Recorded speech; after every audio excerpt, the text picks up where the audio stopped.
Okay. Craig, who wasn't working yesterday. Oh, Moon, I forgot to. So we talked about this, I think, a couple of weeks ago, where I needed to pull a Craig recording. For anyone listening, Craig is a Discord multi-track recording bot that we use. Um, I needed it. I think it was for NIMP, like a month or two ago, and I pulled it, and the track was longer than our tracks, which isn't uncommon, but it was basically 1.5 times speed. So like NIMP sounded like a chipmunk, and I was like, I could probably fix this, but I'll use one of the other backups. But that's weird. I'm gonna have to keep an eye on that. Um, Musim didn't send his track from yesterday's Game Club recording, so I was like, no big deal. Mm-hmm. I got Craig. Let's open up this FLAC. Let's insert this. As soon as I insert it into Audition for the first time ever, and I've been using Audition for I don't know 15 years, I think. It was just like, hey man, I can't read that. I don't know what that is. I don't know what the file is. Can't read it.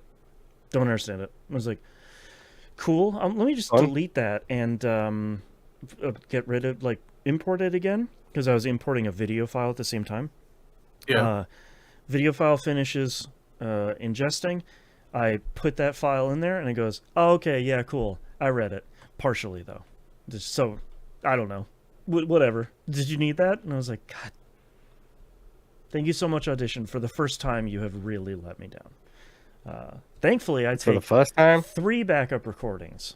Well, that's been genuinely the first time it's had trouble ever reading a file for me. There have been other problems I've run into where like the file got exported wrong, or like some version of Audacity just chewed the entire audio. Like that's all audio production stuff, but like the first time we're like, oh, you can't do this, huh? And then when Moon and I were recording the Critical Misses production meeting yesterday, started Discord and it just hung, and it was just like, nah, I'm not gonna. Nope. I'm not even gonna respond. See ya. It's like, oh, okay. It's a free product, so I can't really get that mad. But I will just use one of the other backups. That's fine. You big jerk. That's why there are 3 of them. That's right. That's right. Yep.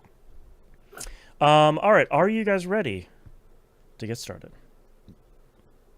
Yeah. Yes. Okay. Let's get started in 3, 2, 1. Welcome to a brand new episode of That Video Game Podcast, aka TVGP. I'm your host, Boston, and joining me as always is Moonpeer. Hello. And the Nymph. Hello. Super quick plug in here because 3 out of 3 TVGP hosts are very tired today. E1M1.cash. The ones that numbers. $5 a month recommended one. That's why we call it Fun for a $5. Don't sue us. That's the only reason. Please, like game of paying attention to it. Game cares. They forgot that existed, just like they forgot that the comes from a loving family promotion existed. Such a good that was promotion. My favorite one. We have to find a way to also liberate that phrase. Smoke-free house of 4, kind of thing. So good.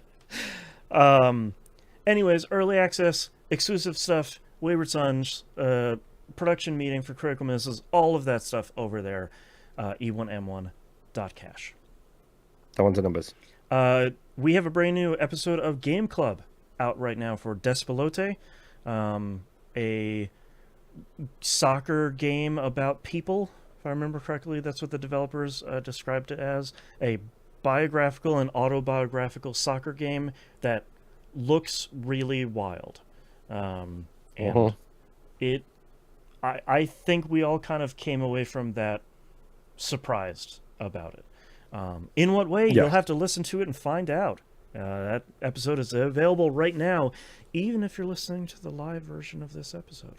True. Put it up early. It's almost like a game about soccer spoke to somebody more than others. Yeah, it was very. And who might that be? You'll have to tune in to find out. Tune out to tune in. And... Boston seems like a good footy. So yeah. Yeah. Yep. So go listen to that. I think it turned out really nicely. The game is only like 90 minutes long if you want to go play it beforehand, and I would recommend it. Our next game is... Don't look at the achievements. Don't look at... Yeah, don't look at the achievements, man. You're fine. Don't even worry about any of them. Next game is To a T, Keita Takahashi's new game, the Nobi Nobi Boy and Katamari game. It's the one about the teenager stuck in T-pose, and I thought, sure, we should play that for Game Club. So we'll be playing that for the next couple of weeks there. So come along, play the game with us, or in whatever fashion that game can be played. Anyways, Moon, what have you been playing this past week? I've only really been playing 2 games. And that is, number 1 is Despot's game, which is I have to get 100 wins in the stupid beat the game achievement King of the Hill mode horse poopy nature of that game. Slow and steady. Mm-hmm. I mean, slow and steady, and hope that they get all of the achievement pops once I'm done with it. Yeah. But don't worry, it's a play anywhere game. So push comes to shove, I can always cross my fingers and pop it open on the PC and hope that pops the achievements. True. This game is so very, very frustrating at this point in time. I am literally only playing the speedy version of the game, which is like a quick route to King of the Hill is what it's called. And I swear if those victories don't count, I'ma break something. Yeah. The thing too is, like, I'm sure people are saying, like, well, why don't you go look it up? Nobody's playing this game. Nobody's getting these achievements. So, like, there's one YouTuber that got that achievement, and they're not posting about, like, hey, man, this mode doesn't count for... No. Got nobody. Yeah, and the problem is like, the game is so old at this point that it has been patched several times. Yep.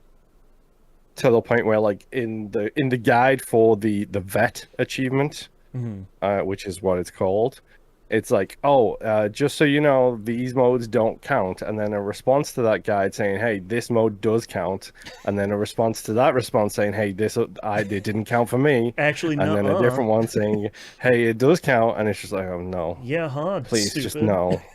Yeah, Well, so just start posting version numbers and dates. Let's go. Yeah, well, and this game is also old enough that it has a sequel in an entirely different genre.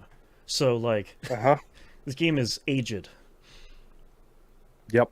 It's like, a lot of people are like, oh, easy mode doesn't count. It's like, okay, but easy mode does count, but easy mode doesn't count. Right. And easy mode... like, if easy mode doesn't count, then what does count?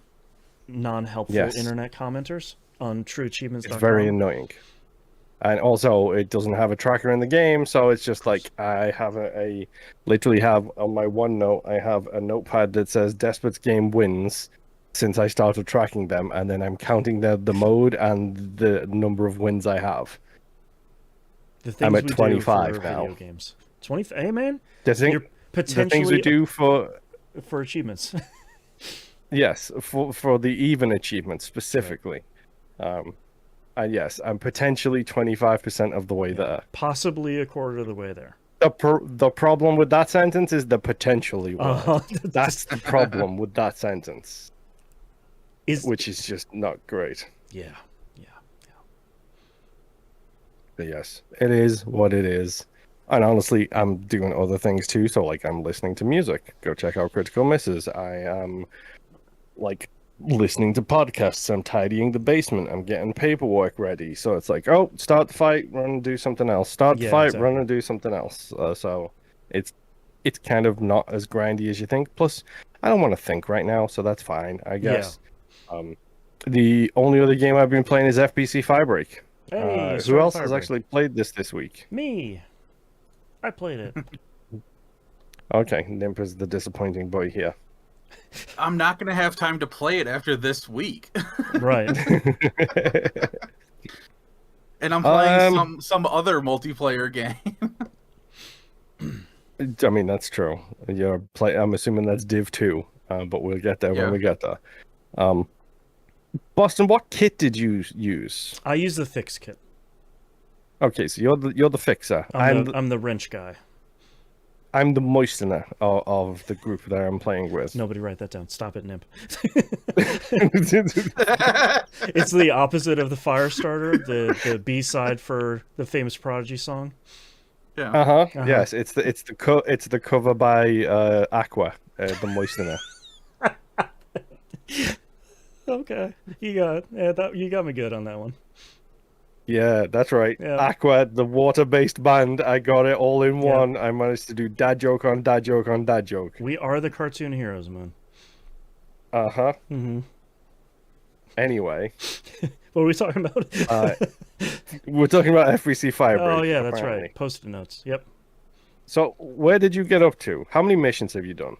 We have done all 5 missions, and we are... Okay, I haven't done the last 2, maybe the last one? I don't know. The last one, I think, is one of the more interesting ones. That's the, if I remember correctly, the last one is the one with the ice anomalies, where you have to put the heater, you have to, like, engage the heater and toss it in the ice thing. Okay, so like the inverse of the first one, essentially. Yes, right. Okay, so I haven't done that one. I definitely haven't done that one. That one's cool. Did you know... Go ahead. Did you know you can choose how many stages you want? Yes. Mm-hmm. I did not understand that at all when I first played this game. I was like, what does this mean? I don't understand what this means. I think the thing that the biggest complaint we had this week is the UI for the game in Control worked fine. I think the UI for the game in Firebreak is a real struggle. Because it's like, you have to go to the jobs menu, and then you pick one of the 5 jobs, and then you get a bunch of options, which is like difficulty, which doesn't mean how long the stage is. Sorry, how long the job is. That's just how many enemies and how difficult they are. Then you get stages. Stage 1, 2, and 3. That's how many areas you go through in the job. And then you have anomalies under that, which we'll get to in a minute. For the people of our generation, in Left 4 Dead parlance, yes, it's how many like safe rooms you hit before the end of the level, essentially. Exactly. Yeah. So I think that stuff is like, and you can't get access to all 3 stages until you complete Stage 1, then you get Stage 2. Then you complete Stage 2, then you can get Stage 3. That might have changed. They fixed that, dude. Okay. They definitely fixed that, because I did all 3 stages on all of the first 3 or 4 levels off the bat. So when it was at launch for like, I don't know, 3 or 4 days, I understand why they changed it. I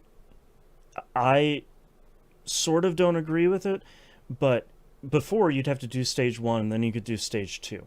And you do Stage 1 and 2. And then you do Stage 1 and 2, and then do 3. Exactly. Yes. I kind of liked that approach, because at that point, you get really good at optimizing the first 2 stages, parts.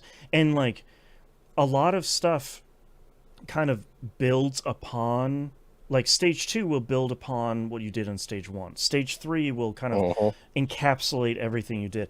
I get it, though, because people already weren't playing this game to begin with, and then them hearing like, sorry, I have to play this level how many times to get to the anomalies? That's... 3. Right. That's it, 3. Right, and like... But people don't have patience these days. Right, and people like aren't giving games a shot anymore, which is a bummer, because I think part of what I like so much about Firebreak is, now that we played it with the crew again, like the same crew for a second week now, we know what to do on Stage 1 and 2. Like, we know, okay, in the Post-it note level, it's faster to just get the Post-it notes attached to you and then shoot out a sprinkler or go in the shower. That gets the stuff off way faster than wasting your ammo and shooting it on the ground. And it's like, okay, well, now this level goes way faster. No, because like when you get full Post-it note debuffed, you turn into one of the Post-it note guys. I know. And by the way, there's a Post-it note debuff. I know. There's risk reward here, man. How fast do you want to go? And do you want to shoot your friends after they turn into a Post-it note monster? The answer is always yes. I mean, like, you have to. They flew too close to the sun. That is definitely true. So I've been playing it with just 2 people, so it's just been myself and Rob playing it when we played it. And it's balanced pretty solidly. Like there's a couple of sections that we really struggled with, but like in general, it's balanced pretty okay for just the 2 of us without a shock jock in there. Without Tom Green appearing again in a podcast for the 3rd time this week. That's right. So like we had an okay time with it. There are certain enemies that I just don't like the post-it note monsters are just creepy in so many different ways. They're really strong and really fast until you get them wet, and then they take triple the amount of damage. So like as the Moistener, I was just running around cranking that thing and spraying water everywhere. I'm not going to use the synonym that we used while we were playing because it's not appropriate for this PG podcast. But if you space there was it lots of enough... Nope. There was there's lots of metaphors that we were using. But it's so interesting though, because I think each of the 3 kits, the 3 jobs essentially, are like classes if you really want to think about it. They could do everything. It's just different and faster if like, you do the thing that you're supposed to do. Right, like if you play your class, like me with the wrench, we need to fix something? Cool, instead of playing the admittedly very fun QTE, I can just go over there and really hit it twice with a wrench, and it's fixed. You know, like Bill usually plays as the jump kit, who can... so he's the shock jock. Yeah, and like when you go up to the things where it's like, it's red and you need to do the QTE to charge it, he can just go over there and zap it and it comes back to life. So like there's a fun kind of you do your part here, I'll come and do my part here, and then you'll do your part here. And like, Hannah usually plays as the splash kit, so like while we're doing some of this stuff, he's putting out enemies because the hiss gets stronger and faster when they're on fire. Use his Christian name, the Moistener. Thank you very much. But also like the splash kit can put out the fires as well. So like, you might have restarted a fire by hitting it with your grenade, but you can the team can work pretty smoothly once you figure out like, this is what everybody should be doing in each section. I think it works really well. I think so too. And like, we didn't feel hamstrung by the fact that we were missing like one of the classes, because that's great. In this case, especially, it was just the shock kit, so it's just like, okay, we're just going to do the QTE when we need to charge some stuff, and that's fine. LB and RB, and you're fine. Yep, LBRB, do the rhythm game as fast as you possibly humanly can to get that ammo. Fun. It's really good. Really good. I don't like the fact that it's on the bumper buttons though, considering how frequently they break on every controller. It's just like, you're asking for trouble here. Yep. It should be like left and B, or left and right circle. But no, it's a fun game. I'm enjoying playing it. Like we genuinely had a really good time playing it, and like we even doing section 3 things where we're getting haunted by cursed objects, which are just floating around and doing things to us. Maybe don't kill the cursed object that freezes everything and makes everything run super slow, because oh boy, does that make everything so much easier in the level. Yeah, that was my big frustration this week, when you start putting anomalies in the levels. I think it's cool because it does genuinely change the levels and the encounters pretty significantly. Like Moon's talking about, one slows down everything in the area, which makes it really easy. The snare drum makes all of the enemies like 3 times faster than they normally would. The one we struggle with a lot is the table saw, which takes away your shields, even if you're near your friends, because a lot of people don't realize in this game, and it took us a long time to realize, if you get away from your friends, your teammates, your shields don't regenerate. Which is why right next to the shield logo is the little arrows pointing towards where your teammates are. Right. Little GPS pingers. So we were pretty frustrated because the game doesn't really tell you how to destroy the anomalies. Which is only with the shredder. Yeah, the like Black Rock shredder gun, which is incredibly cool. It looks incredible when it's firing too. Yeah.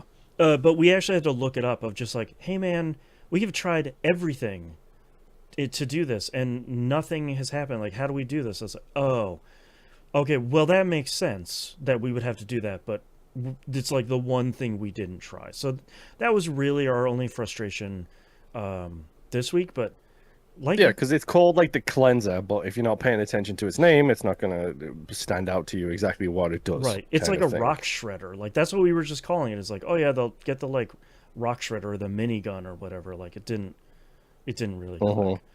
It's the skull gun from Doom: The Dark Ages. If you've played that, Yes, yeah, it's exactly. that gun, except it's in a control. It's in a Remedy game, so it fires shards of metal and light Yep. at people, and it just looks insanely beautiful when it's So cool. doing it. We did play around with some other weapons this week. We did on the like the banners or the whatever they call it in the war Yes, bonds I from had Helldivers 2. I had the divided banners for the first as soon as I loaded it up. Yep. It was divided into cosmetic and utility It's such a good change. banners. Yes, it is, because I'm already using that machine gun that looks like it came from World War II. It fires so much slower than I thought it did, but then I'm like, yeah, it's probably because it's from that era. Of course it would fire slower. I used the double-barreled shotgun because that's what comes by default with the fix kit. But I actually got the second level of that, and that thing shreds now. Like it's thankfully they sort of avoided the annoying part of a lot of these games, which is like, oh, the gun does 0.25% more damage, or like, ooh, it's 0.3% more critical hit. It's like, no man, this thing shreds. Like I can, if I hit one of those heavy machine gun dudes in the head, I'm taking half of his health now, just out of hand. It's like, okay, that is a significant upgrade in a way that feels really good, and I appreciate that. How is it against the guy who wields the pool noodle? I know it's not a pool noodle, No, but it looks like he has a pool noodle in his hand. So we call him the pipe guy, because he's carrying like a very big like underground like water pipe. Number one, it looks like a pool noodle. So with us, he's called a pool noodle. Yeah, number one, that dude sucks. But it also like half of the time I hit that dude, I feel like I do a lot of damage. The other half, I'm like, did I just miss him completely? Like, why am I not doing any damage? So that guy's a little bit frustrating. Not impossible, but just sort of like if you find some boxes to stand on top of, just so you know, he can't climb the boxes. Okay. Yeah, but when you get like 3 of the machine gun heavies and 2 of the pool noodle boys, it's sort of like, okay, this sort of sucks. It's very annoying. We gotta everybody get over here. We need to take care of these guys, which is fun. Yes. I like the idea of saying like, okay, we all need to collapse and take care of these heavies real quick, or like one of the named enemies, which has turned into one of my most favorite parts of this game is sort of like it will spawn one of those named enemies, which is just a harder version. Just like, and it's just Janice from accounting, but yeah, she's basically a post-it note lady. Jennifer Mitchell is your boss, and I'm like, okay, and it's all of us are always like, oh, Jennifer Mitchell, what are you doing, man? You're giving us too much grief. Like, come on, just we got to open the elevator, get out of our way. Unionize the workplace. That's right. That's right. So like that's been pretty fun. But I think if you go into this game looking to have fun and take it seriously, but also kind of meet it on how ridiculous the Control universe is, I think you'll probably have a lot of fun. And I think that's where we're finding a lot of the fun of the game. Oh yeah, I went in with 0 expectations because it's a Remedy game, so it's either going to be cheesy, psychotic, insanity fun, or it's going to be super serious, incredible, like controls. Right. Not control, but controls. Right. I will say, apparently the pump action shotgun is great. That's Rob give me that feedback. I have heard. Which is your next shotgun. I haven't grabbed that one yet. And it does the video game shotgun thing where you put 4 shells in and you fire 4 rounds, so you can interrupt the reloading animation to fire if you so choose. Great. Okay, which is my really favorite part of video game shotguns. Yep. And there was something else I was going to say, and I forgot what it was. This game's fun. Like, I'm really looking forward to Yes. playing it next week with the crew. And like, we sort of have the perfect setup of like, you have 1 to 2 other people that you have been playing games with for years, and it's the communication level is immediately there. Exactly. And like, you guys resources are shared. That's what I was going to say. Oh, it's such like, as long as somebody picks Intel, it up, the whole team gets it. Collectibles, Yep. all of it is shared. So don't be a whiny little baby if you die and someone picks up your intel. Yeah, everybody gets it. You share it at the end. Yeah, we didn't know that until there was a pop-up this week that was just like, oh, okay, well, that just pick up whatever you see. We experimented with it, and then I Googled it. Yeah, we saw a pop-up this week, but yeah, I'm looking forward to it. Like, I feel like we're having a blast. We play.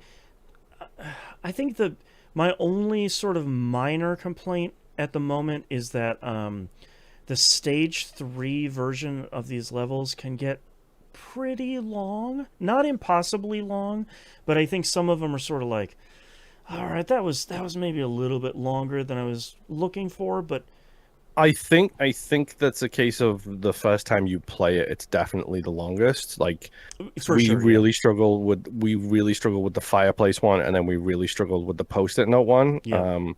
But then we accidentally loaded the post-it note level again. It's like, yeah, screw it, let's just do it again. Like, who cares? Let's just do the post-it note level again. And then when we did the second time, we blew through that. Right.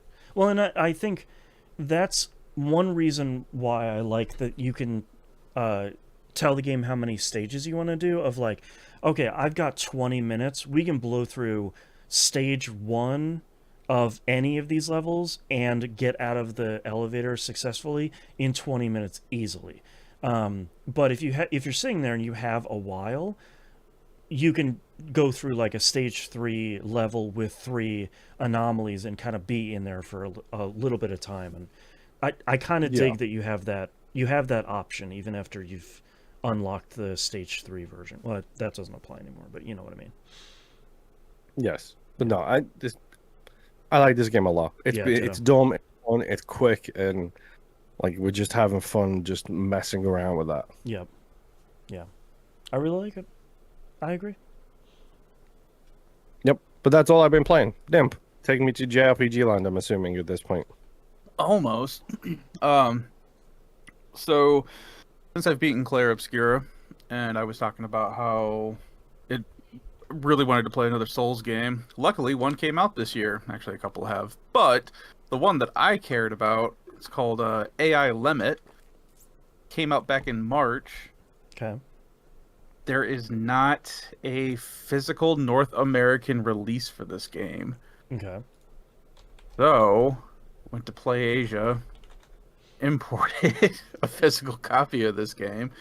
Had to make sure I got the Asian market version. That way I had the English, because it has full English voicing as well as subtitles. Oh, okay. And the only difference is that the back is in Chinese, but the front is just the normal front cover. There you go. So, you know, whatever. But I bring that up also because if anyone, I bought the deluxe edition because it was only like a few bucks more. I was like, screw it, whatever. I'll give them some extra money.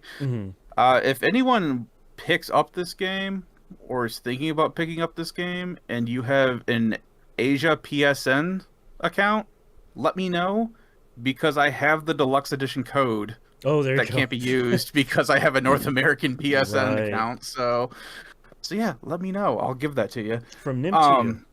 Yeah.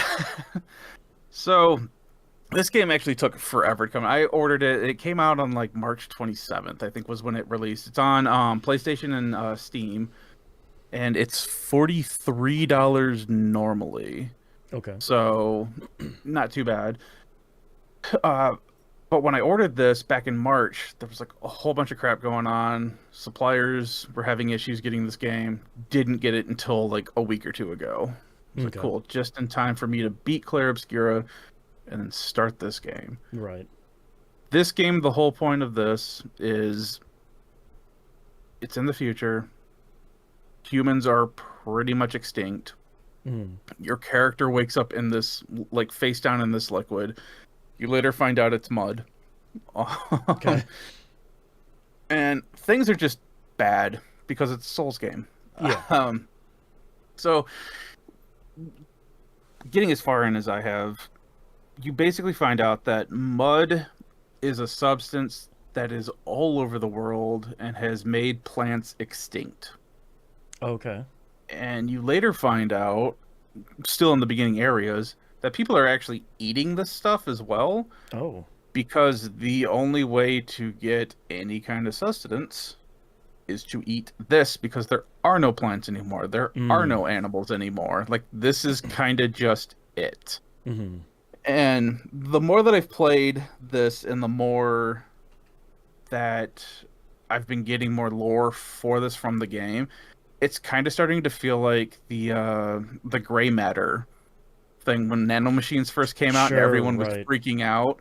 That's exactly how it feels to me right now. I have not had any confirmation that this is it, but the thing that kind of really pushed it over the top for me is that you eventually find an NPC that you can give soil samples to as you Mhm. start going across different areas, and they mention that, okay, I've looked into this sample, and there's like traces of just mud everywhere in here, Mm-hmm. and there's like no nutrients, and there's barely any bacteria in here. It's like, cool, and you guys are eating this stuff? Seems bad. Oh, your character is what's called a blader. You're not human. I'm guessing you're like an android of some sort. That hasn't really been clued in at all so far to Mm. this point that I'm at.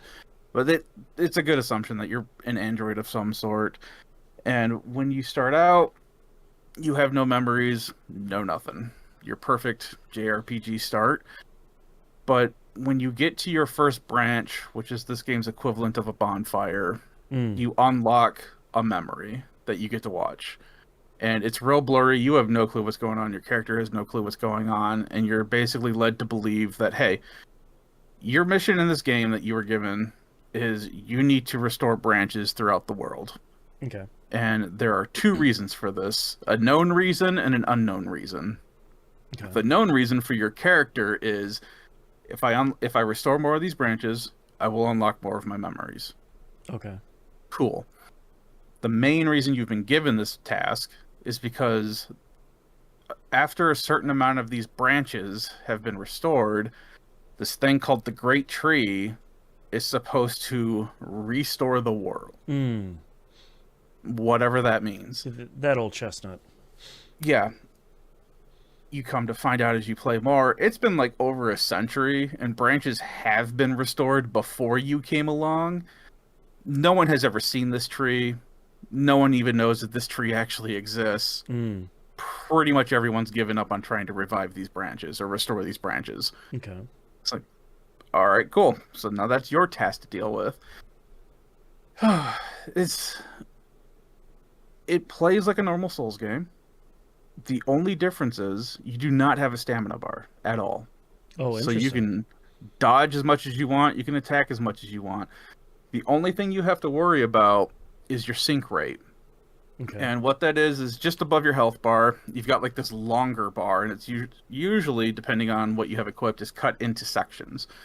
And the sync rate is basically your AP or magic points Sure. for you to use spells, skills, whatever.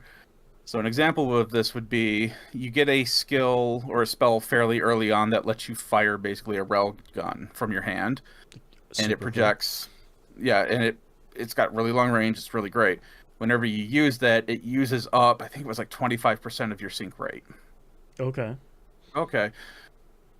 The more you use the sync rate, the less damage you do with your normal attacks.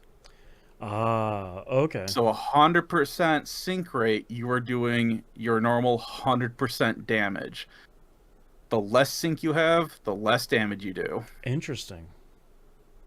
You only get your sync rate back up dealing damage if you take damage, or if you get a debuff on you that decreases that.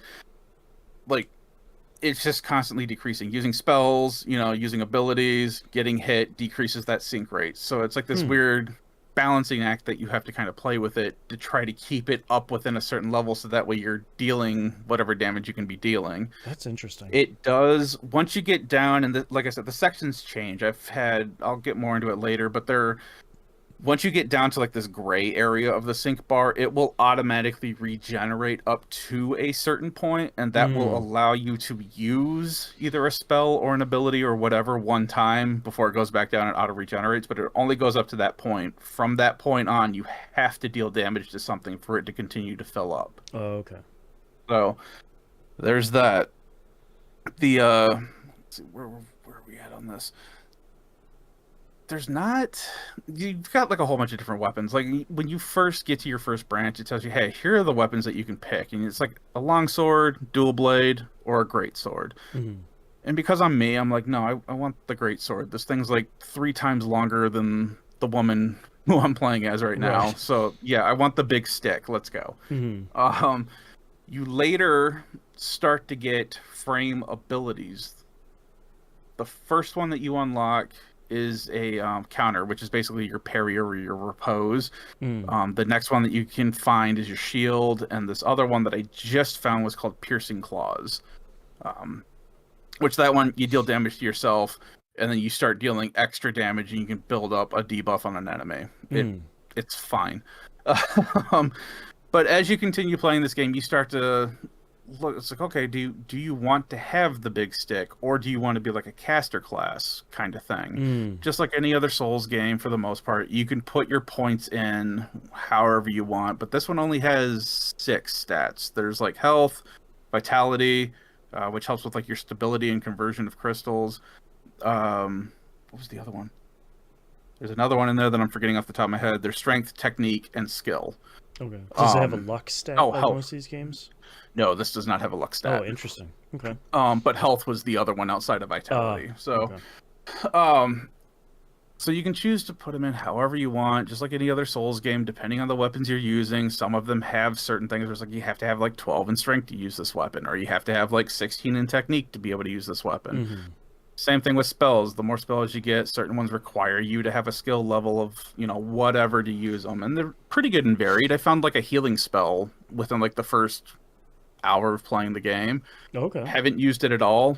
But this game dumps like all kinds of like healing items on you that you can find as you're playing it. So I haven't really had an issue with that and haven't needed to use it.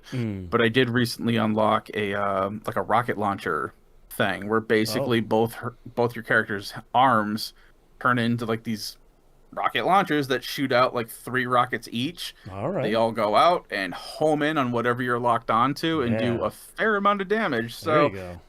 There's all kinds of weird stuff that you can do with this game. I am primarily I have big stick, I hit big thing with it, and that's gotten me through this game. That's how I play most of my Souls games for some reason. I have actually recently just found a new weapon that I'm really enjoying. It's called a Corrupted Greatsword. Ooh. And that one has an ability where if you do your certain button presses, it'll do 3 large swipe attacks, and you'll get like these extra, they look like claw marks through the air. And if you hit an enemy with enough of those, it will build up their pierce damage. And if you fill up the amount of pierce that they have, they take a bunch of damage up front, and then they continue to take more damage than normal because that's part of the debuff. And that has worked great with a lot of the bosses that I have fought so far. Yeah. This last boss, not so much. I actually posted a video just for the fun of it. The Cleansing Knight, I believe, is what the last boss. Yeah, Cleansing Knight was the last boss that I'd fought today. I woke up super early today so I could be tired this afternoon. So it's like, oh, what better time to play a Souls game is when you're tired and can't keep up with crap, because this was like a super fast boss, and normally I just dodge, and that's what I had been doing up to this point, but dodging wasn't cutting it. So then I was like, well, let me switch this over to the counter field where it has an even tighter time frame for you to block or parry instead of dodging. That way, if I get it, I start doing damage to it, and the video I posted was me switching it over. I think I was on like my 12th attempt of fighting Jeez. this boss. And I go, you can see me struggling to figure out the pattern. I start to get it, and I still whiff it here and there, but I finally do get to a point where it's like I'm not even moving at points, and I'm just hitting it, getting it, doing the counter, and then just doing my main attack, and then it just finally killed the guy. I'm like, sweet. Nice. That's one less thing I have to worry about. But so far, the other reason why I'm super excited for this game as well is because it is a shorter Souls game. Most people complete it within about 18 to 20 hours. Oh, wow.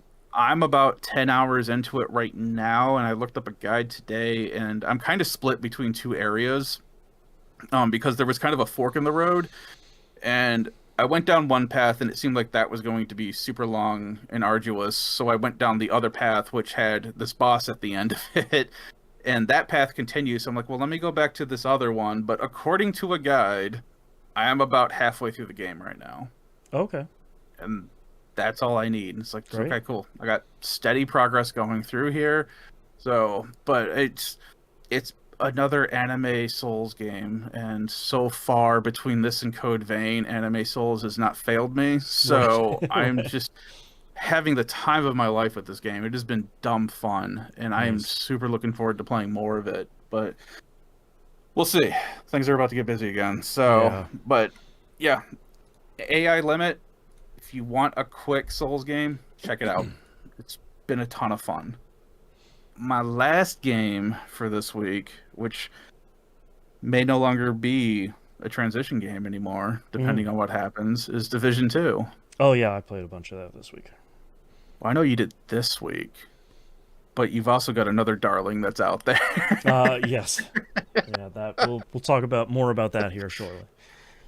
So, for my son and I, we today just got the full agent network back up and running nationwide. Oh, nice. We had the whole, like, the White House is all kitted out and stuff. We went down to the server room, and my son's like, hey, I'm watching, like, this video with, like, the president talking and stuff like that, and did we just beat the game? I'm like, no, because I'm like, not even in the White House. I'm messing with equipment and stuff. And I'm like, no, you're watching a cutscene. I'm not even in the cutscene yet. So Right. it's like, whatever. So I see the thing that he's talking about. Yeah, it does feel like we've beaten the game. We Right. haven't yet so far. We've got one main mission left in the Potomac Event Center and one main mission left in the Lincoln Memorial area. Okay. But so far, those are the only two main missions on our map. Okay. We are both now, as of today, level 29. Nice. So Getting there. yeah, we're right there on the cusp of getting to strongholds. Mm-hmm. But we did this week unlock bounties. Oh, nice. Okay. And oh crap, what was the other thing we were messing? There was something else that we unlocked this week as well, and I don't remember what. Some other game. Side missions? Maybe Or the classified missions, maybe? maybe that's what it was. The classified missions. There's like a 'Cause I purple know, circle, and it's like, find the entrance here in this circle. yeah, some weird thing like that, or like a secret agent mission or something. I don't Yeah. know, but something extra has popped up that we haven't had a chance to Right. mess I with still yet. haven't done all of those. I should do those. A lot of those Yeah, are we've pretty just- fun. Well, and we were messing around with because we were doing dailies as well. Yeah. Which we actually got screwed on a daily today, because today's daily for us was we had to all the dailies, so at least so far, unless they change every week. This entire week it has been, hey, capture this control point, and every week the amount of control Right. points goes up. Yeah, they're doing a summer event this week, Yep. so all of the dailies are unfortunately not meant for players that are under level 40, which I'm sure is the point that you're going to get to here in a second. Well, we've been able to figure it out. Yeah, So you we've can't- gotten through it. you can't reset your control points until you're level 40. Correct. Which is And the that's how problem. we got screwed. Yeah. Because there is one that we have done today where we captured 2 control points, and this happened yesterday or the day before too, where you're supposed to have another control, like a third control point in an Mhm. area, and that wasn't showing up on the map. So we're like, okay, I guess we have to find this control point, which up to this point, they've all been on the map already. We haven't had Oh, to okay. find them. So I was like, okay, let's go walk around and try to figure this out. And today's the third one that we couldn't find. Like, okay, we're like, it's in where was it in this region? Tidal Basin, blah blah blah blah blah. It was Mass Control Point, which is Washington Monument Control. Oh, no, that was the other one. I forget the actual region, but it's like the southern region on the map. Oh, okay. We couldn't find this last control point. We went like all the way out and all the way back, and we're like walking all over the place. And like, finally, it's like, all right, let's just Google where this place is. Right. And the Division community has failed us on this because nobody says anything about where it's actually located. There's no map images or anything. I finally found it booting up a YouTube video of somebody playing in this region and just happened to have their map open, and I'm like, there's the control point we've been looking for. Gotcha. It's like, that's weird. Even the stupid wiki, when you type in because it's specifically the mass control point, it'll tell you everything about the mass control point except for where it's actually located. That's weird. Come on, guys. Seriously? Yeah. So we get there, we finally find it, and there's this whole mission that we have to do for this thing. It's like, all right, cool. So we get in there, we clear everything out, complete the mission. We don't get credit for clearing that control point. Oh, that's lame. And we're like, what the heck? So then we tried, okay, let's leave both of us leave the session, go back into the session. Nope, didn't work. Let's go into my session, because control points aren't supposed to transfer over, to non-hosts. Apparently they do transfer over to non-hosts now, because it was also cleared on my game. I'm like, okay, whatever. But then I'm like, okay, is there like a way that we can do this? And like you were saying, yeah, you can reset control points when you hit level 40. Right. Then it becomes an option on the map. It's so frustrating because, like, I'm sure this event is intended for players that have been playing forever.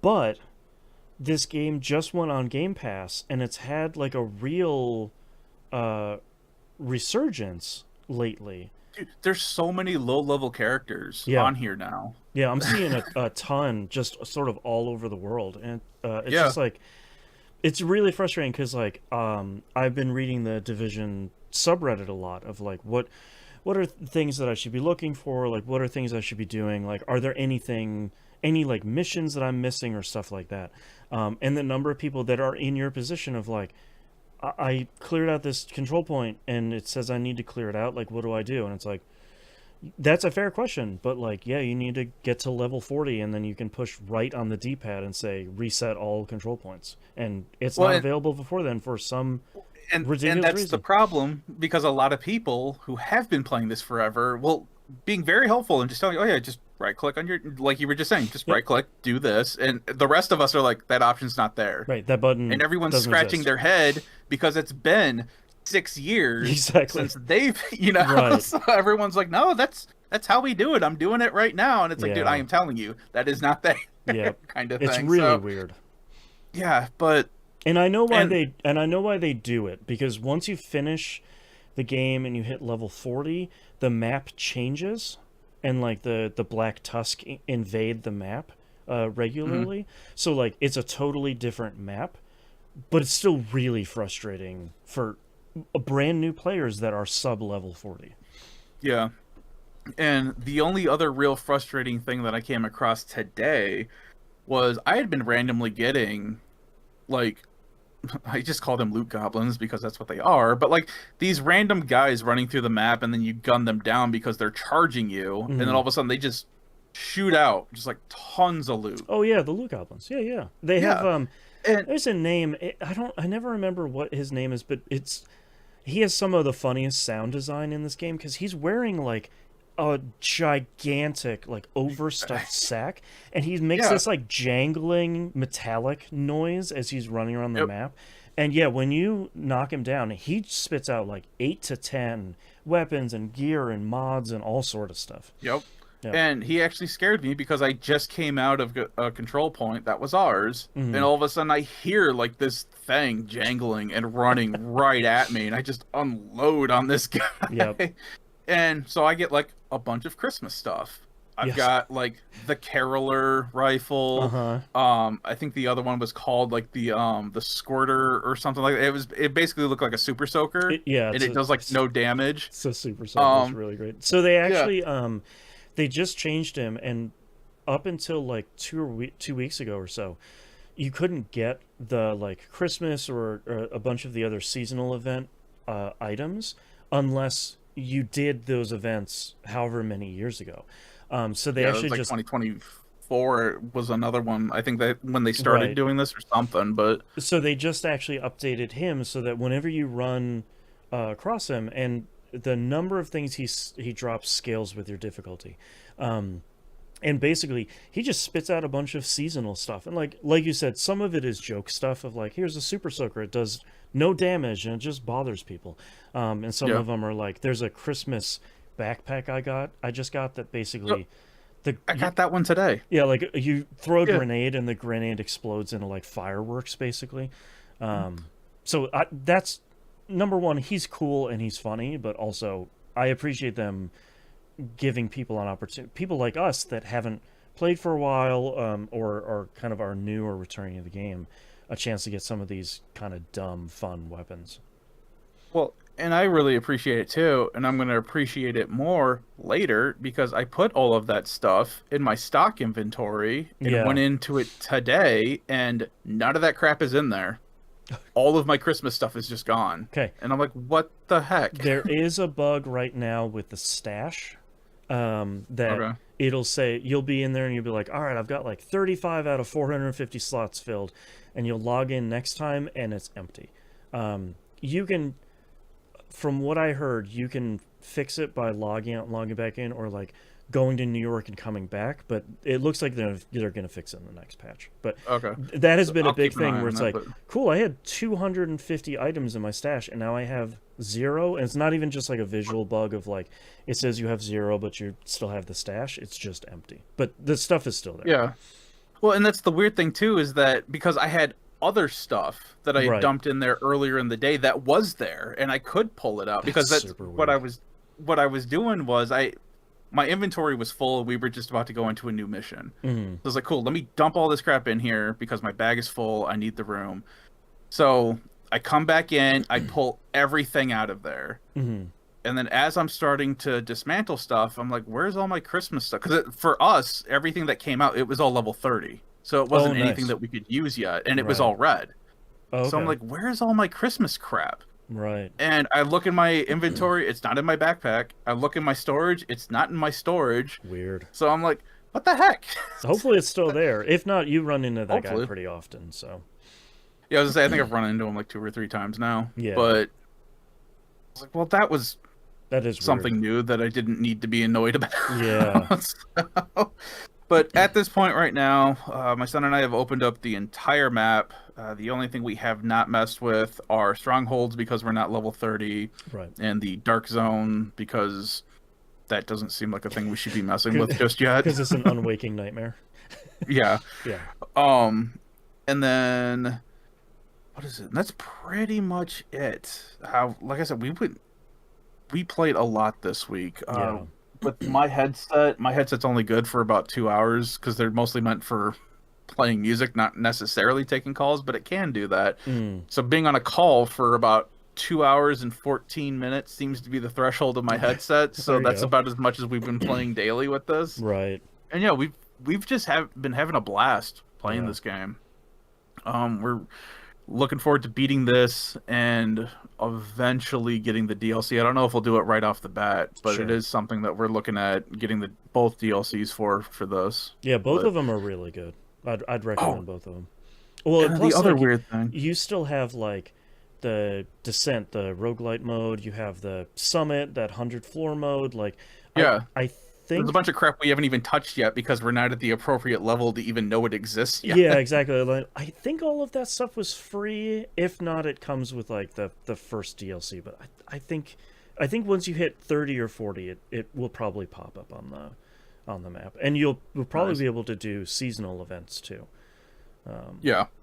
Yeah. But something else, because we were still going through and completing projects, and when you complete projects, you get to bring in like certain people into your main base. That way, you start Right. unlocking more parts of the base for you to do stuff with. Right.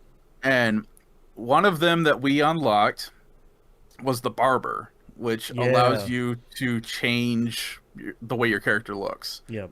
And we never saw the barber Okay. and never really thought anything about it because we're like, okay, this is, whatever. It's a new guy. I just My found out about this. my son just happened, Mm-hmm. just happened Mm-hmm. to be looking at the people in your base, Mm-hmm. and that guy is blacked out, Uh-huh. and there's red lettering underneath for him. After the description that you get about the barber and what it unlocks and all that, you get a red description that says, after the events of Roosevelt Island, it was discovered that this individual was a double agent for Black Tusk. He was killed by this agent at the White House. And we're both like, the barber we was never a saw Black this dude. Tusk. Like, Yeah. I didn't see this either. Apparently it happened during some season. But like, I was also looking for it because last time I was playing, they didn't have the barber. I like in the White House, they just replace him with a mirror. You just like walk up Yeah. to the mirror. But like the idea that like, oh, the secret Black Tusk double agent was the barber? Are you for real? Like, And just that guy. Like, no one else has been No, dead or just him. compromised or anything. Just the barber. And like I said, we had just unlocked him. Yep. We had no clue where he was at in the White God. House, and my son just happened to notice that text, and I took a It's- screenshot of it it's because so I was like, goofy. yeah, it's like we never got a chance to see this dude. I love the Division so much. It's the goofiest thing. But Man. so yeah, that's all we've been doing, just blowing stuff up and having a ton of time, or ton of fun times. There we Yeah. go. Yeah, But yeah, that's largely what I've been doing this week is like doing the summer stuff. A lot of the rewards are really actually pretty fun. Of like, here's just like a summer Hawaiian shirt, and here's like a Yeah. floral gun skin, and here's some sunglasses, and here's a dumb hat. And it's like, all right, that's pretty good. Like we unlocked, I don't know. Oh yeah, so the summer 25 uniform high end, yes. when I equip that on my character, Mhm. it glitches out. And I know this is an audio thing, but Sure. when I equip it on my character's left arm literally gets amputated. It becomes a Uh-huh. nub. Yep. But in the That's a actual fun game, bug. it's fine. Yeah. Yeah, so I've been doing a lot of that. I did finally get the platinum this week. I did shoot Nice. 10 idiots in the leg with the crossbow, which crossbow weapon is really strong. What the heck? Man, I'm Yeah, dude. actually kind of glad for that trophy because I don't think I would have used that thing, but especially with the event that's going on right now, the Hollywood event. It's I forgot how much I didn't like the event, but it's basically all the enemies have a huge damage shield on them, and if you use explosive damage against them, or like throwing a grenade or using the crossbow or something, their shield explodes off of them in a huge radius. It's like a Hollywood explosion, and then Okay. that chains to other enemies that have the shield as well. So you're like, you hit one person with a grenade and like half a block is exploding. Like it's pretty satisfying, but it's kind of annoying when you're playing on higher difficulties because the damage shield is really, really high. That's my son and I very rarely use grenades, and it's something that we've both acknowledged, because what tends to happen is if there's an enemy that's just hiding behind something and just will not come out, I just send my drone over there to fish him Yeah. out, and then as soon as he pops his head out, we both just blast him. And it's like, Yeah, and like we haven't really needed to use grenades at all. right, and like half the time if you throw a grenade at them, they're gonna leave cover anyways, so they don't get exploded. Yeah. So you just shoot them. Like Yeah. it's weird. This game is It's weird. It was helpful for the people that have like the giant like riot shields, Yes. because they'll turn to face the grenade, which then finally opens them up to being shot. I mean, you can Yeah. shoot the shield enough for it to, break apart, and then you can get And to them. you But can shoot through the window too if it's one of yeah, the big metal shields, but yeah. yeah, Um but but it's yeah, just dumb fun. my goal this week was really the platinum. I only have one more trophy to get that isn't like a raid trophy, because there's like one trophy for each of the 2 raids for like complete it on normal difficulty with 8 players, and that's not going to happen. And It one of might. them, go ahead. Said it might. Yeah, I don't know. I'm There's not. there's 3 of us right here. That's right. But the other one is there's a new skill, an active skill in Battle for Brooklyn called the smart cover. It's basically like a drill that goes into the ground and reinforces cover anything you got to hide behind in an area. And I need to use that, and then I'll have that trophy. But yeah, I'm in the same position you are. It's sort of like I'll log in on Tuesday when reset happens, I think, and I'll do a bunch of weekly stuff, and a lot of it is like capture these control points, run this mission on hard, run this mission on challenging, and I'll kind of do that stuff until I'm tired of it, and then be like, okay, that was fun. DaVinci's great. Yeah. And we ran bounties for the first time this week. Like, my son and I have so many chests that we can't open because they're level 30 and 40 right now. Oh, sure. So when we hit level 30, like, we're just gonna be showered in crap to go through. Yeah. But yeah, that's all I've been really doing this week. Just Division 2 is just fun. Like, it's just when a game like this it hits like this, it's sort of like, yeah, I can play a little bit of that every day. The joke that we have had so far too is like, because you can climb up on cars and stuff and certain trucks, but you cannot climb on top of buses at all. Right. And which sucks because there have been a lot of trucks and stuff that have been right up against buses. Like, why can I not climb this? And our joke has just been, well, when Division 3 comes out, quality of life improvement. Climbable buses. Let's do it. Yeah. But yeah, that's all I've been playing this week. I have played a little bit more of Final Fantasy V Forge Out Fiesta. I am on my current run that is at the end of the game in World 3. So it's another one of those runs where it's like, I go to World 3, I do the 2 things I need to do in every run, and then I just go to the final dungeon, which is great. And also I really like the final dungeon of this game because it's basically you're revisiting areas from the rest of the game where, like, you'll go through a door in a library and you're in a forest. Like, you'll go through a tree root in the forest and then you're inside of a castle. Like, I kind of like that. Because it's a JRPG, it ends in a, like, crystalline void area, because why wouldn't it? But I think a lot of the final dungeon is pretty cool. But Forge Out Fiesta, it's continuing to go. I do want to talk about the big game this week, Death Stranding 2. Most importantly, no story spoilers, so don't worry. I'm just going to talk about mechanics and stuff. Let me bring up my notes here. Well, we need to open the questions to the floor here. Yes. Is it a Strand game? Yes, it is definitely the second Strand game. In every way that Death Stranding 1 was. I think the thing that's really interesting about Death Stranding 2 is foundationally, it really is the first game. It has the exact same controls. It has the exact same animations for so much stuff.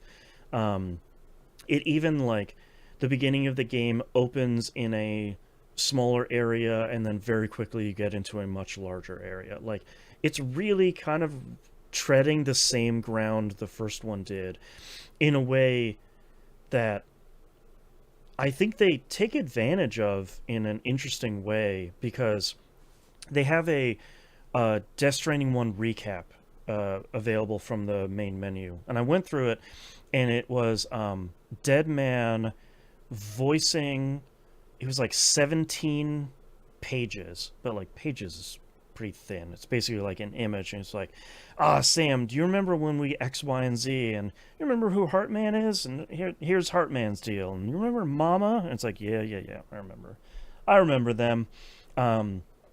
It was a little bit thinner than I was maybe hoping, because there's some stuff that I'm running into in the second game where I'm like, sorry, what was that again? Why? Wait, why is this happening? Wait, why does this look like this? And then like there is a codex in this game which they call the corpus, which does go into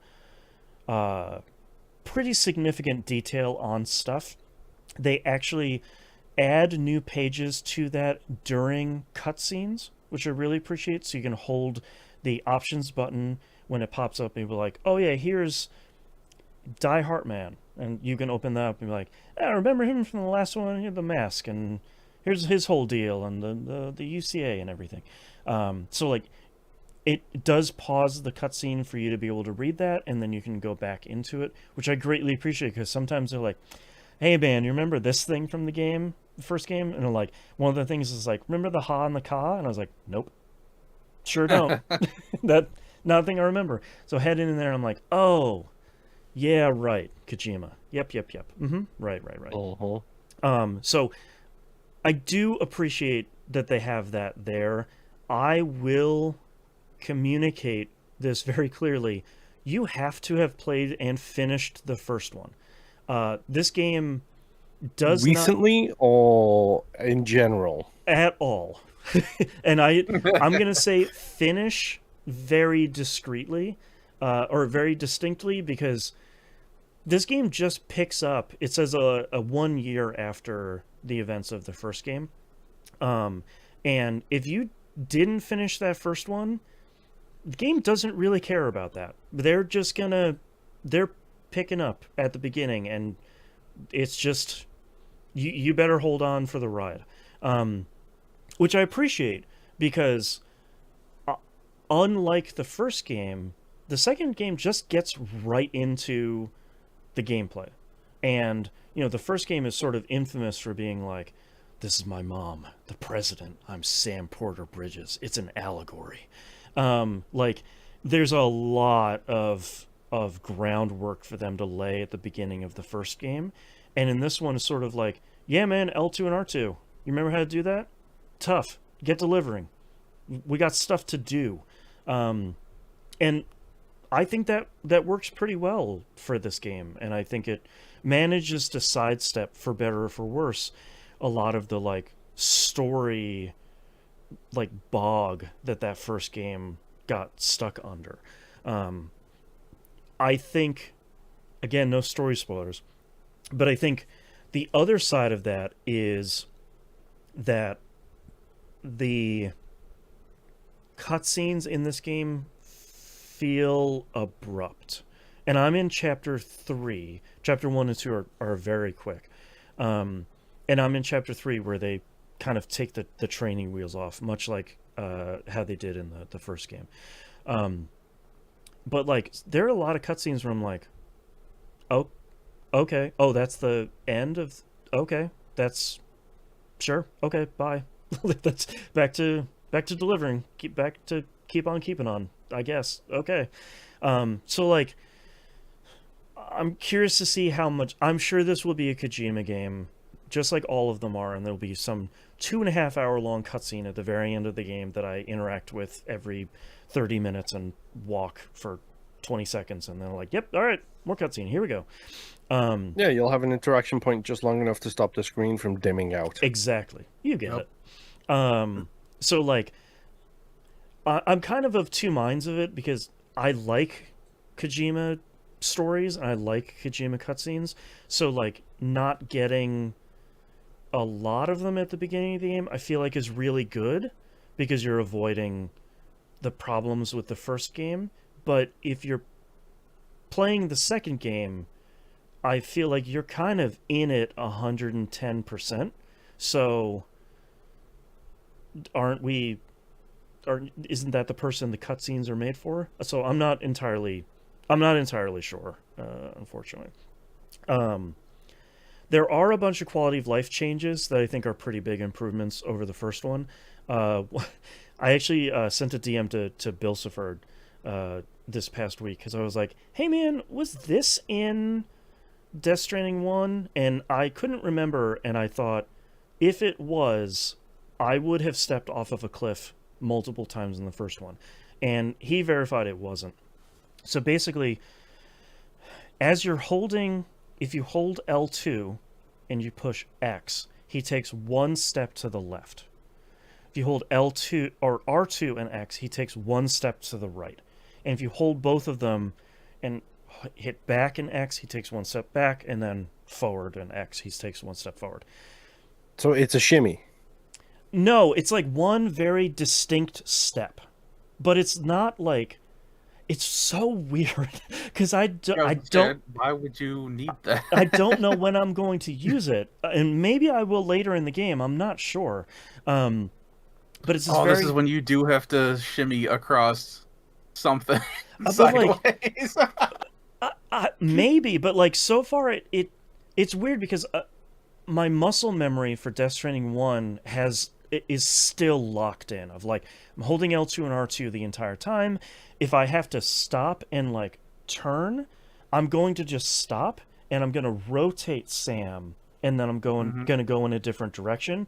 I'm tank controls. Right, like I never need to like face something and then take a step and then keep going forward. So it's really weird, and there's also a double jump, which is bananas, and I have used it a couple of times, which is ridiculous.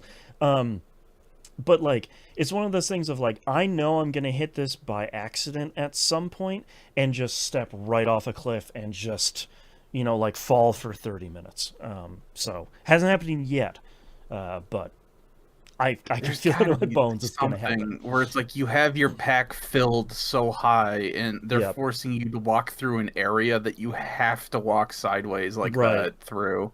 There's got to be something dumb. Yeah, I really hope not. There are dialogue trees, like dialogue choices in conversations now, which is really interesting. It's also interesting that Norman Reedus voiced none of them so far. It's a lot of like, someone will talk to him in like a shelter, and he'll be like, the option will be like, Dooms, what's that? And the person will just answer. And I was like, okay, Norman Reedus is probably pretty expensive, as much as he likes these two games. So like maybe that makes sense, but it's interesting to kind of dive a little bit deeper into some of the conversations you're having with people. Some of them are famous people. I've run into one famous artist so far. If you watched any of what was it? God, it's Lauren Tsai. She was on one of the Japanese reality shows that I love from Netflix. I forget what it's called. But it's basically like, oh, you're an artist. Tell me more. She's like, oh, thank you so much for asking. Here's all about my art. And I was like, Kojima's friends. Yep. Continuing this. No Conan O'Brien so far, but we'll see if he shows back up in this one. There is a VR training room this time, which is a huge improvement that I didn't realize that I wish the I was about to first say game had. how very Metal Gear of him, and then I realized it's the same guy. Yeah, but like, unfortunately, it doesn't look like the Metal Gear like wireframe ones, which I think is kind of a bummer. It does have a very cool pixel style for kind of all the menus, but I didn't realize how much I wanted it until the game is basically like, cool, here's a brand new gun. If you want to practice how to use this gun or this grenade or this item or whatever, we have a VR training for it, so you don't have to try it for the first time against a BT or against like one of the human enemies in the game. Like you're gonna know how to use it before you really need to use it. And I was like, oh, that's actually really good. I would have really liked that in the first game. And so far the VR missions are really good. And they start off with a bunch of missions that are basically like, here's how to sneak around enemies. Here's how to sneak behind an enemy and like take them down with the strand rope that you have from the first game. I was like, oh yeah, okay, these are really good. Like I'm See, it's called CQC. that's right. So like I really appreciate them going and doing that, and they're really hammering home whenever you're in the like private area that you're in underneath a shelter, you can always access the VR stuff, and it's a pretty big improvement. Um, there is a new type of BT that I've run into, which is a nightmare, and I hate it, and it sucks. So, Death Stranding, I love it. I don't want to spoil it because it's basically like, oh, cool, there's a new one. You run into it, and you're like, oh, cool, there's a new BT. That's great. This thing's really rough.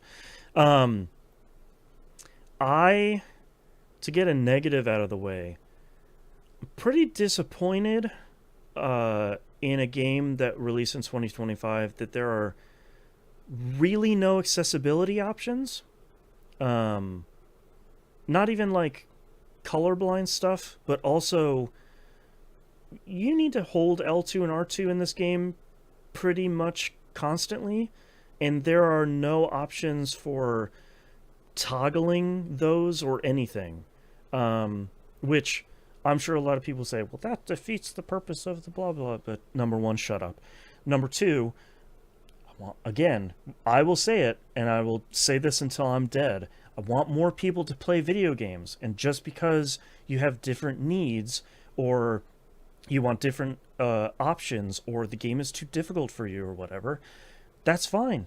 You should be able to change all of that stuff. We praise Control all the time for having one-shot kills and God mode, because those are super cool. That should, and they also have like an impossible difficulty. And this game has, I think it's like 4 or 5 difficulties when you start the game, and it's basically from story mode, which is basically like, hey man, you're just gonna cruise right through this thing, to whatever the highest difficulty is, which is basically like, you probably shouldn't play this. Don't even worry about it.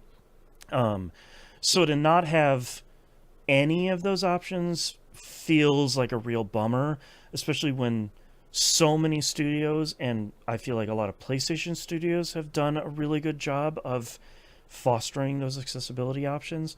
I think that's a pretty big bummer. So hopefully they'll patch it eventually, but for a game that's as big and as big budget as this one is, I find myself pretty bummed about that.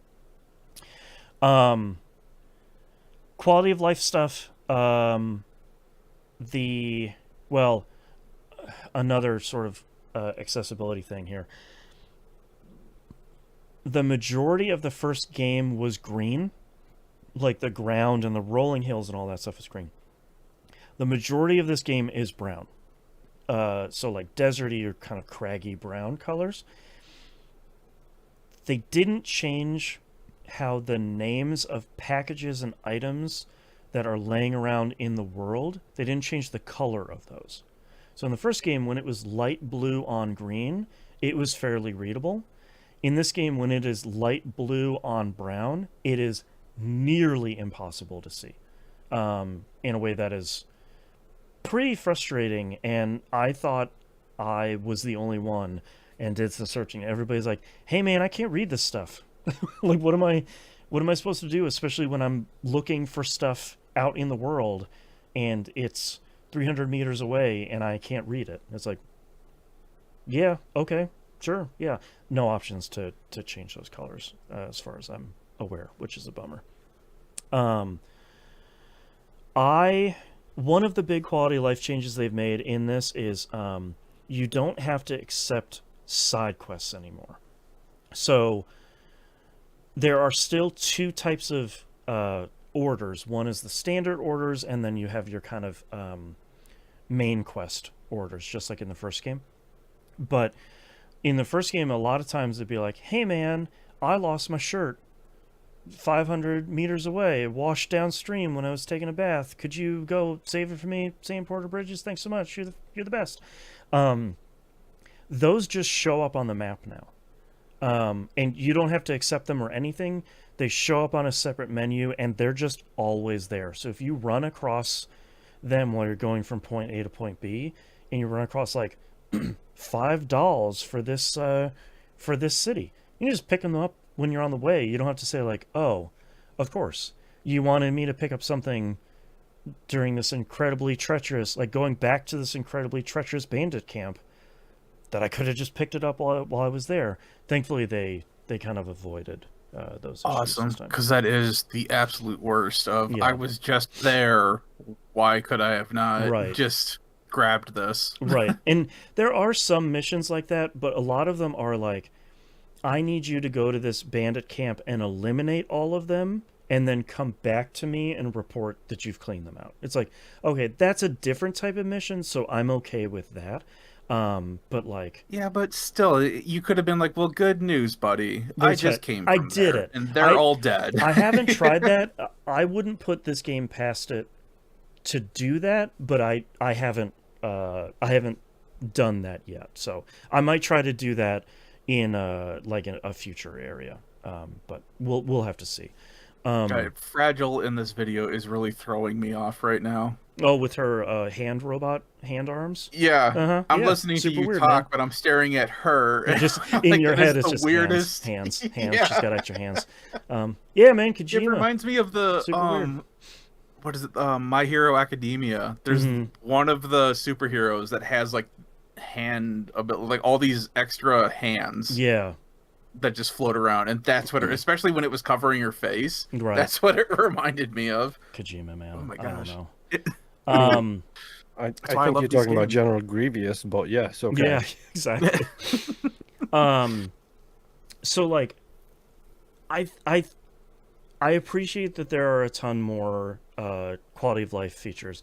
I feel like combat feels a lot smoother in this game. It felt very combat heavy in the first couple of hours in the game, which I really wasn't expecting. But a lot of it feels a lot smoother. It feels a lot easier to figure out how many enemies are in a camp, and the game, I feel like the game is a lot clearer about saying, you have cleared out this camp. Everything is good. You can now go loot the place. Which existed in the first one, but I feel like it kind of goes out of its way to say like, all right, you did the thing this time. Now you can breathe a little bit easier at this point. Yeah. There are a lot more weapon options this time. I feel like there are more. I don't really want to spoil it, but I feel like there are more stealth options this time, other than just the bola gun. Which the bola gun is back, which is great because that's my favorite. That's my favorite weapon. That was pretty awesome using that. Yeah.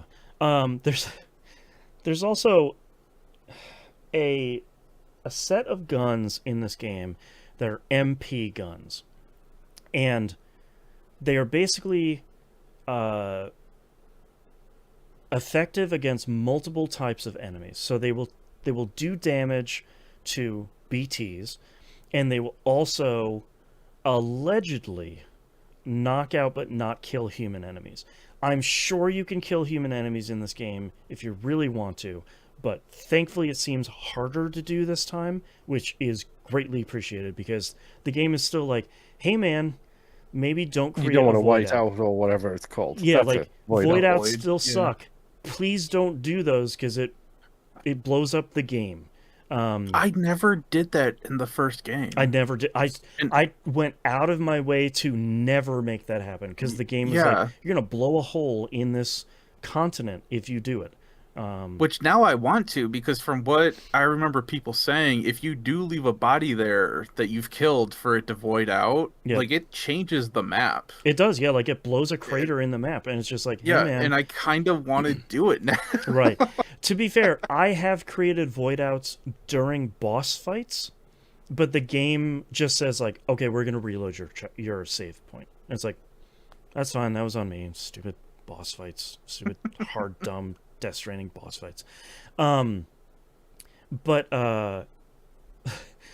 The only thing that I'm frustrated about, and I haven't gone to look it up because I haven't used any really MP weapons yet, is the game is basically like, look, they're good against BTs, they're good against humans, they're good against a bunch of stuff. Just make sure you have the right ammo loaded before you fire it. And I was like, how do I do that? The game's like, yeah, don't worry about it. I was like, no, hold on. I'm very worried about it. See the conversation we just had about void outs. I don't want that to happen. And they're like, yeah, you'll be fine. It's like, no, hold on, wait. There's just so I've been using like tranquilizer based stuff instead. And I don't want to go look stuff up because in the like 20 minutes I spent on social media this week, someone who was reviewing the game spoiled like a big plot detail. I was like, cool, thanks. Game literally just came out today, but thanks for spoiling that. Love it. But I have been impressed by a lot of this game pretty consistently. It is, again, for better or for worse, a sequel to the first Death Stranding. And I don't want to say that to minimize it or to like distill it down, but if you liked Death Stranding and you liked holding L2 and R2 and just delivering literal tons and tons of packages, that's Death Stranding 2. Like, I've been spending a ton of time just walking around and raising my connection level with a bunch of like not places and shelters and meeting a bunch of shut-in people that are hanging out. Like, I'm just doing the Death Stranding stuff. There is actually a nice quality of life improvement that I don't remember from the first game. It has the same thing where you're like raising your stars for each person you can connect with, and like every time you raise a star with like a not outpost or a distribution center or a delivery place, they'll give you something. In this game, when you look at their connection in whatever menu it's in, it will tell you like you're at like 3 stars, for example. It'll say like, Sam feels like if he can make a better connection with this person, they may give him another, like a plan for a new type of vehicle. And I greatly appreciate that, because sometimes you would go through delivering dozens and dozens of packages for somebody in the first game, and they're like, great, you did a super great job. Here's a backpack patch. And I was like, I will kill you. I did so much work. There are BTs everywhere outside, and you give me a patch? How dare you? So thankfully, there's a little bit more of like, this person will give you a better gun. It's like, cool. You get a lot of deliveries now. Where like, this person will give you cool cyber legs. And it's like, yep, I need those. Let's do that. All right. So I greatly appreciate a lot of these changes, but if you liked Death Stranding 1, so far it seems like you're probably going to like this quite a bit. And if you didn't like that first one, or you didn't make it through, this game is basically like, hey man, we're here for the Death Stranding sickos, complimentary. And if that's not you, this isn't going to be the like, it's not a third person shooter now. Like, it technically is a third-person cover-based shooter, but you're not going to be doing that. Like, you're not kicking down the door of a bandit camp and just like mowing down people. I'm sure you could, but that's a really good way of getting shot and dying pretty much immediately. Or damaging your delivery. Yeah, exactly. Like, so like there's. Did you ever play the director's cut version, or did you only play the original? No, I played a bunch of both. I made it to the end of both of them. The director's cut version of the first one is really good. Okay, I was going to ask, if someone asked you, would you suggest them just getting the regular or the director's? No, get the director's cut. It has so many... I only played the original, so... Yeah, it has so many improvements on it and so many additions to it that are like, oh, that's way easier, or like you kind of cut out a bunch of annoying stuff, or like here's a bunch of easier ways to make the game a lot smoother. So it really feels like it was kind of the the half step between the first game and the second game of just like, oh, okay, you just put a bunch of stuff in here that makes the player's life way easier if you want to use it. And a lot of that extends to this one as well. There's actually like a whole I don't think this was in the first one. There's a whole skill tree. There's like 4 or 5 skill trees. Not. Okay. Because a buddy was telling me about this. Yeah. I'm like, oh my god, stop talking, because I already want to play this game. So this is really cool. And you don't have to use any of the skills in the skill tree. But a lot of them are like the window to send likes for other players has extended. Or like you can tell what the weather is by looking at the sky. Or like one of the really expensive ones is just when Sam falls over, your suit basically just electromagnets all of your cargo onto you and it doesn't fall over. And it uses a significant amount of battery, but you're not in like a really bad position at the end of the day. But you don't have to use any of that stuff. So if you want to play it on like turbo hard mode, you can just not use any of these features and just the game will be like, yep, just keep on keeping on, keep doing what you're doing. But a lot of them are actually pretty fun.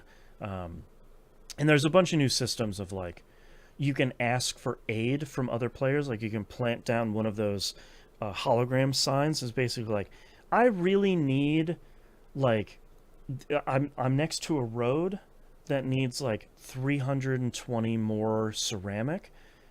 Can somebody just send me some ceramic here so I can fix or rebuild this road? And you can provide that to other people. And like the first game, the like white, like shadowy Sam comes out of the tar and gives them a thumbs up and then like sinks back into the tar with the package. And I was like, all right, that's pretty good. There's also one more quality of life thing, because this sort of drove me bananas in the first game. When you're at the end of the first game, or you're like trying to build really long roads, or like you're trying to fix up a road that's been damaged by timefall, it was always like, all right, you need like 600 more ceramic, and you needed 480 metals, you need 2,000 chiral crystals. A lot of times to get that stuff, you'd have to go clear out a bandit camp, open up the like post box, and there'd be a bunch of them in there. And then you'd like put that on your little floaty cart and bring it off to you, or like put it in your car, in your truck, and bring it back to the thing. In this game, there are a number of mines that you can bring a bunch of materials to fix, and it will just spit out, here's 900 ceramic, here's 1,000 metals, come back in a couple of hours, we'll have more for you. And I was like, oh, nice, great, thank you, because that was, I don't mind doing the combat in these games, but it's never really the part that I wanted to do. And I felt like, especially in the first game, it's a little bit better in the second one, it wasn't really the game's strength. So like, if I don't have to do that stuff, and if I can go out of my way to avoid it, then that sounds like a much better thing. And I'm getting ready to do a main mission now that I think will make the mine system better. And I don't want to spoil that, because I'm like, the game says I'm like 25 hours in, but that's a lot of pause time. But I'm enough into the game now that I kind of don't want to talk about some additional mechanic stuff. But yeah, everything is really great. It looks really great. The performance capture stuff looks way better than the first game, which is a real improvement. There have been a couple of flashbacks to the previous game where they've just shown cutscenes from the first game, and I'm like, oh no, yeah, this game looks way better, and the Kojima's scanning rig is really doing some good work in this game. And it's another Death Stranding, which is pretty impressive that we're getting that, and it's pretty impressive that it's good again. So I don't have too much more to say about it other than I'm delivering. Me and Sam are delivering all over this great nation of ours. Are you keep on keeping on? I am keep on keeping on. Which not enough people are using that sign in this game. I don't like it. Keep putting that one down. Because it's annoying, bro. It's I love it. I need the. I'm heading out for another It's the long delivery catchphrase for this game. Yeah. I've got 700 kilograms of deliveries. I need a little bit of help here. But yeah, I don't know what else I can talk about Death Stranding 2 quite yet. I have met George Miller. It's great. Yeah. I have run into George Miller, and I have run into that my new favorite character, that little doll that we've seen in the trailers that moves at a different frame rate. It moves at like 40 frames. I've run into him. He's my new favorite. He's incredible. And I'm not going to give the names for either one of those characters, but they are completely appropriate in the way that Kojima names are. So. Is it like Mad Maximan or something like that? No, that would be really good. George Miller. But yeah, it's not. Max Madman. That would be really good. We already did that in the first one. For anyone that finished that first game. But yeah, Death Stranding 2, really great. Highly recommended. This is really the only thing I want to play, which I know Nimp was getting into earlier of like, how much longer are you going to play Division 2? I'll play a little bit of it, but like, I got deliveries to make. People need my help. So. I don't begrudge you of that. That's right. That's right. The only reason I haven't picked this up is because everyone's like, yeah, it's like a 70-hour game. And I'm like, cool. Oh, for me, it's one day. It's gonna be a lot more than that. So I might get around to it when the director's cut version of this game comes. Right. That's right. Yeah, I will probably, just because I like playing the delivery part of it, I will probably, even if there's not a trophy for it, I will probably get everybody up to 5-star connections. Just because I like playing the game. I like doing the walking part of this game. Yeah, the whole thing I loved about the first game was the forging your own path. Right. Like, hey, I just figured out I can climb up this mountain, and if I put a zip line up here now, right, I don't have to climb it anymore. I haven't unlocked zip lines yet. I haven't done that yet, but hopefully at some point. Oh, also, there's way more music in this game. By the way, okay. in Death Stranding 1, you'd like crest over this beautiful mountain, and you'd see Lake Knot City at the bottom, and Low Roar's hit would play. There's way more of that. It's all licensed music, but there's a significant amount of those. And I haven't been using it because I'm like stuck in my ways about this game, and I don't like it. But there is a portable music player in this game, so you can listen to the game's soundtrack while you're out doing the deliveries. So that's, do you just have like a Bluetooth speaker attached to Sam? I actually don't know. I haven't used it yet because I ran into someone that's like, hey man, I gave you some additional music, and I was like, I don't know, man. The music that's playing outside your little shelter is maybe not my jam. So maybe I won't be playing your stuff, but maybe I'll check out some Low Roar or some Woodkid stuff.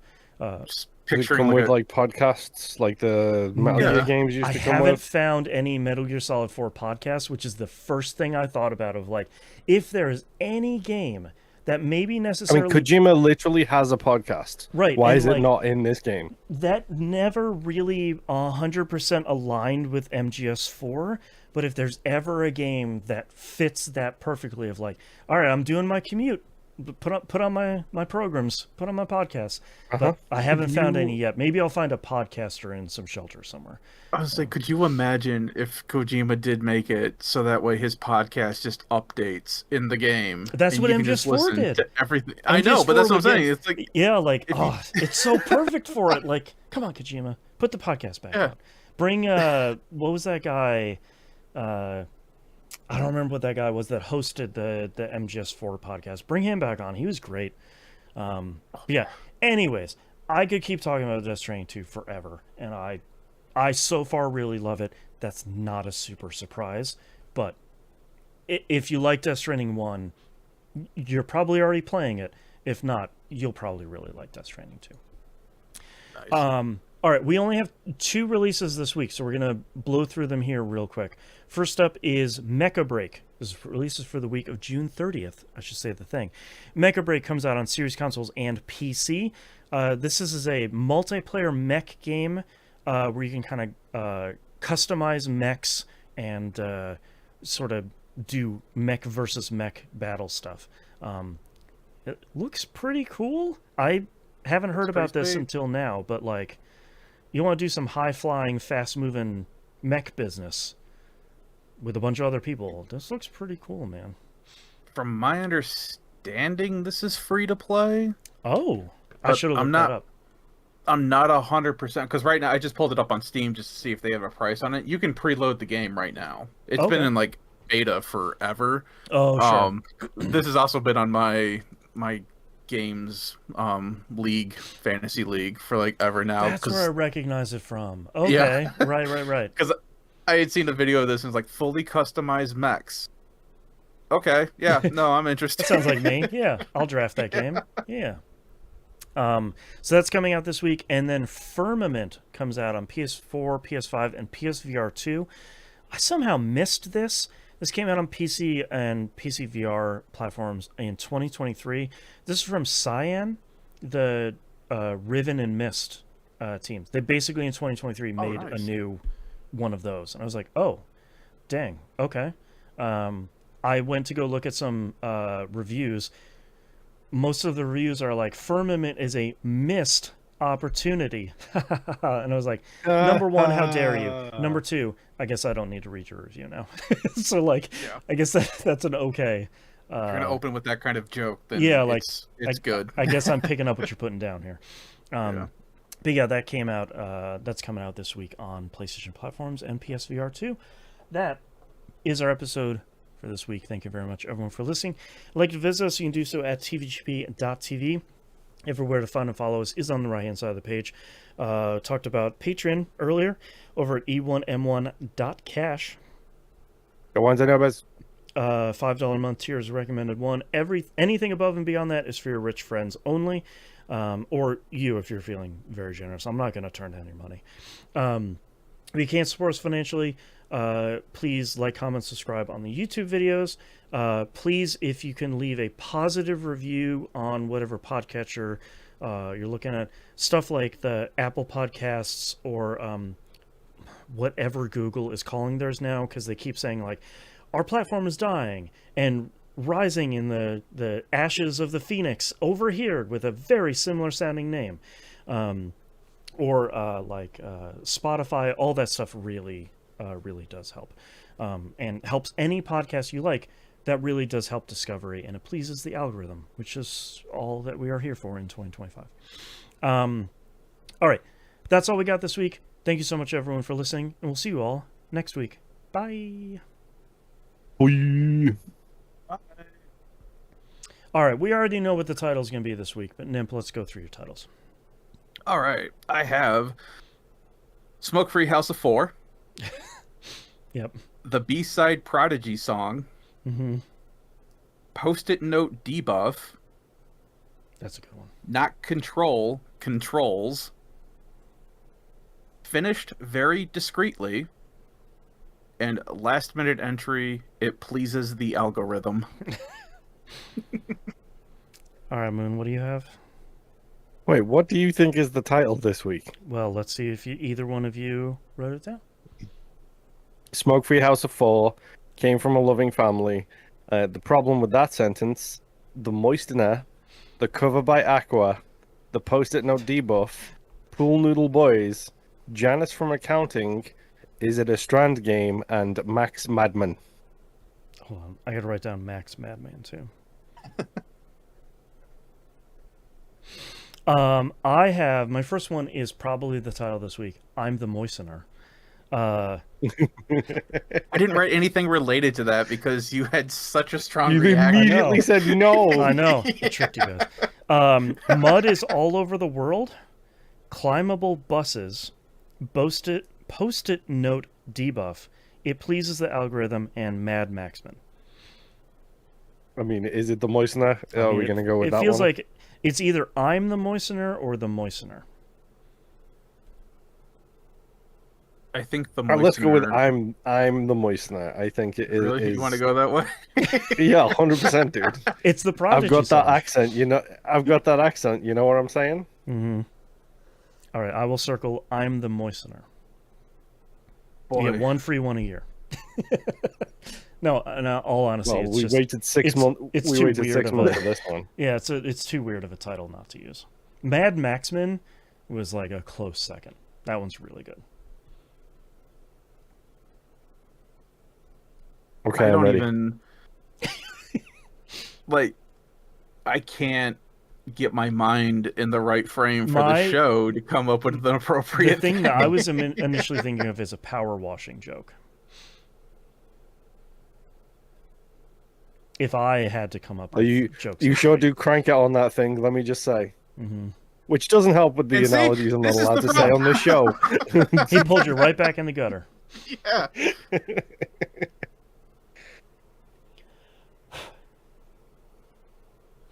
Okay. I think I have something appropriate for this show.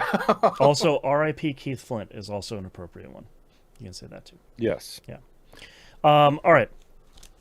Starting in 3, 2, 1.